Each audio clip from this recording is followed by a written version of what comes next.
Hello, இன்றைக்கி நம்ம வடை குழம்பு பண்ண போகிறோம்.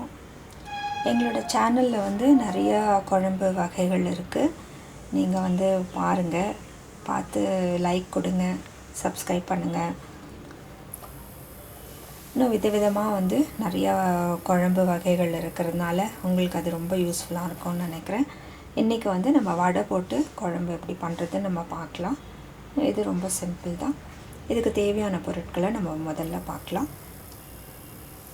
இதுக்கு 1 கப் கடலைப்பருப்பு தண்ணியில் ஊற வச்சேன். ஒரு 8 hours நைட்டு ஓவர் நைட் ஊற வச்சுருக்கு.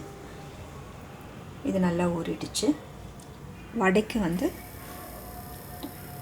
ஒரு வெங்காயம் சின்ன சின்னதாக நறுக்கி வச்சுருக்கேன். இஞ்சி பூண்டு விழுது 1 டீஸ்பூன், 2 பச்சை மிளகாய், கொஞ்சம் கொத்தமல்லி, புதினா, கரம் மசாலா ஒரு 1/2 டீஸ்பூன்.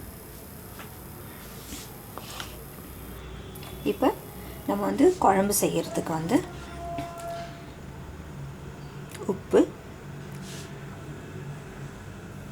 தனியா பொடி, மிளகாய் பொடி, கரம் மசாலா, சீரகம், சோம்பு, மஞ்சத்தூள், எண்ணெய், இது தாளிக்கிறதுக்கு. மசாலா அரைக்கிறதுக்கு ஏற்கனவே இஞ்சி பூண்டு விழுது 1 டேபிள் ஸ்பூன், ஒரு 2 டேபிள் ஸ்பூன் கிட்ட வச்சுருக்கேன். இதில் நம்ம கொஞ்சம் வெங்காயம் தாளிக்கிறதுக்கு எடுத்துக்கலாம்.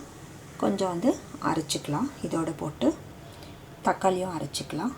ஒரு 6 லெமன் வச்சுருக்கேன், கடைசியாக பிழிஞ்சு விட. இப்போ நம்ம என்ன பண்ணுறதுன்னு பார்க்குறேன். இப்போ நம்ம பார்க்கலாம். இப்போ இதை நம்ம ஒன்றும் பாதியமாக அரைச்சிக்கலாம். வடைக்கு அரைக்கிறதாப்பில் இது ஒன்றும் பாதியமாக, கொஞ்சம் கூட தண்ணி இருக்கக்கூடாதுங்க. கெட்டியாக நம்ம அரைச்சி எடுத்துக்கலாம். முதல்ல மசாலாக்கள் கொஞ்சம் அரைச்சிக்கலாம். இப்போ நான் இந்த இஞ்சி பூண்டு அரைச்சிருக்கேன்.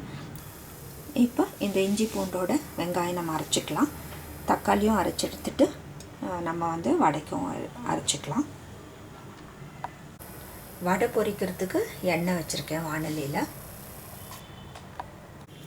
ஒரு 1/4 மூடி தேங்காய் வச்சுருக்கேன், அதையும் நம்ம அரைச்சிக்கலாம். இஞ்சி பூண்டோட நம்ம வெங்காயம் சேர்த்து அரைச்சாச்சு, தக்காளியும் அரைச்சி வச்சுட்டேன், தேங்காயும் அரைச்சி வச்சாச்சு. வடைக்கும் கடலைப்பருப்பு கோர்ஸாக அரைச்சி வச்சுருக்கேன். 1 டேபிள் ஸ்பூன் கடலைப்பருப்பு எடுத்து வச்சுருக்கேன், அதையும் மிக்ஸ் பண்ணிக்கலாம். இதில் கடலைப்பருப்பு நம்ம ஆட் பண்ணிக்கலாம். எடுத்து வச்சுருந்த கடலைப்பருப்பு, உப்பு ஆட் பண்ணிக்கலாம். தேவையான உப்பு போட்டுக்கோங்க. புதினா ஆட் பண்ணிக்கலாம். கொத்தமல்லி ஆட் பண்ணிக்கலாம்.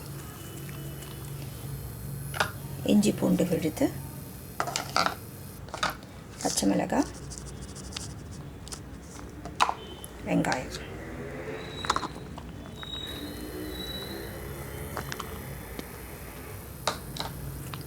கரம் மசாலா கொஞ்சம், இது எல்லாத்தையும் மிக்ஸ் பண்ணிக்கலாம். இப்போ நம்ம வடைக்கு எல்லாம் கலந்தாச்சு. இப்போ நம்ம வடை சுட்டுடலாம்.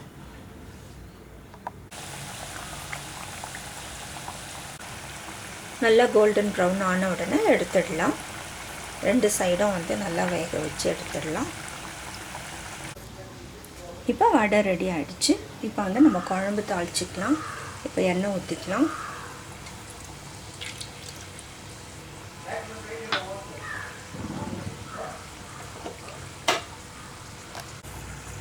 சோம்பு போட்டுக்கலாம். சீரகம் ஒரு 1/2 ஸ்பூன் போட்டுக்கலாம்.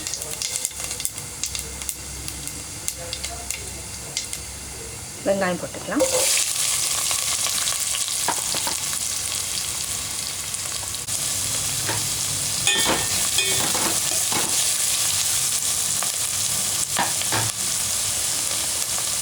வெங்காயம் வதங்கிடுச்சு. கொஞ்சம் பச்சை மிளகாய், புதினா இருக்குது, அதையும் போட்டுக்கலாம். இப்போ இஞ்சி பூண்டு வெங்காயம் விழுதியும் நம்ம போட்டுக்கலாம். இதை நல்லா கலக்கி இதை கொஞ்சம் நேரம் வதங்கட்டும்.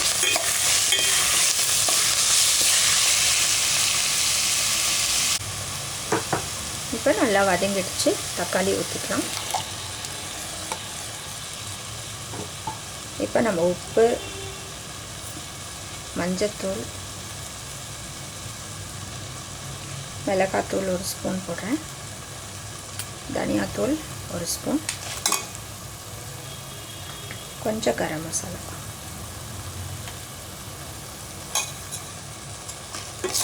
இதை வந்து நல்லா கலக்கி விடுங்க.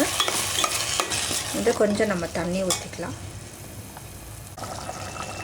இப்போ தேங்காய் ஊற்றிக்கலாம். தேங்காய் ஊற்றின பின்னாடி ரொம்ப கொதிக்கக்கூடாது, ஒரு கொதி வந்தால் போகிறோம். இப்போ குழம்பு ரெடி ஆகிடுச்சு. இப்போ நம்ம வடையும் போட்டு ஒரு 2 மினிட்ஸ் கழித்து இறக்கிடலாம்.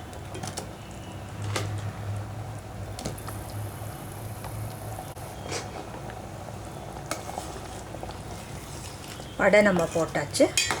இப்போ ஒரு 2 மினிட்ஸ் வந்து கொச்ச உடனே நம்ம இறக்கிடலாம். கரெக்டாக இருக்கும். தேங்காய் வடையும் ஒன்றா போட்டோன்னா, ஏன்னா தேங்காய் போட்டால் ரொம்ப கொதிக்கக்கூடாது. கொத்தமல்லி கார்னிஷ் பண்ணிக்கலாம். வடை குழம்பு ரெடி ஆகிடுச்சு. நீங்களும் வந்து செஞ்சு பாருங்கள். இது ரொம்ப ஒரு சிம்பிள். லாஸ்ட்டில் வந்து கொஞ்சம் நம்ம லெமனும் புழிஞ்சு விட்டுடலாம். உங்களுக்கு புளிப்பு தேவைன்னா புளி கூட யூஸ் பண்ணலாம். போகிறோம். டேஸ்டான வடை குழம்பு ரெடி ஆகிடுச்சு. நீங்களும் செஞ்சு பாருங்கள். தேங்க்யூ.